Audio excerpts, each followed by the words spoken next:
watching the left on Thanksgiving melt down about what the American Supreme Court did is hysterical.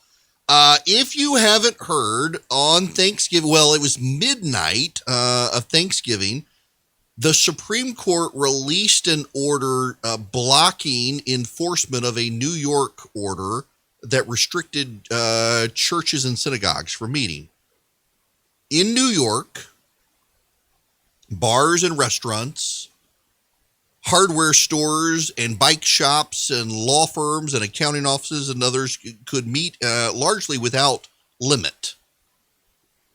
And churches and synagogues could not. Churches and synagogues were limited to 10 people, regardless of how big the building. Nothing to do with capacity.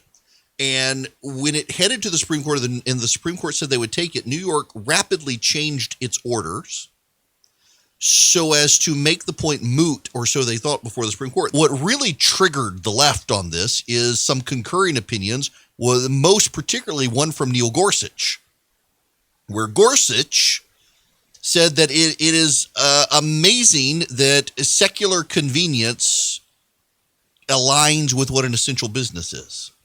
That when the government of New York decided to outline what were essential businesses and could be open without restriction, it aligned perfectly with secular convenience, and it was the religious institutions that were being singled out for punishment or for restriction.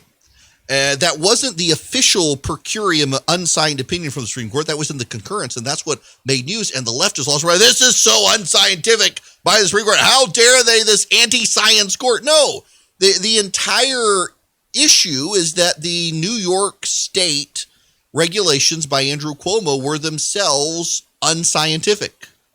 They were not premised in science. When your liquor store can be open without restriction and your church cannot, that's unscientific.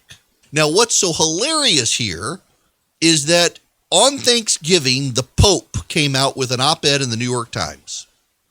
And the Pope essentially said that Christians need to take responsibility for the virus. It's not some global conspiracy. They need to socially distance. They need to keep themselves safe. They've got a responsibility to others in their community. And all of these people on the left who said Amy Coney Barrett, Neil Gorsuch, Brett Kavanaugh, Clarence Thomas, Sam Alito, and John Roberts would turn the Supreme Court into a theocracy implementing tool are like, why don't you people listen to the Pope? You're all Catholic. Do what the Pope says you should do. I mean, you got all these people thinking that the Supreme Court is going to turn us into a theocracy, now saying, listen to the Pope, listen to the Pope. What do you want? Do you want them to listen to the Pope? I bet you don't when it comes to abortion.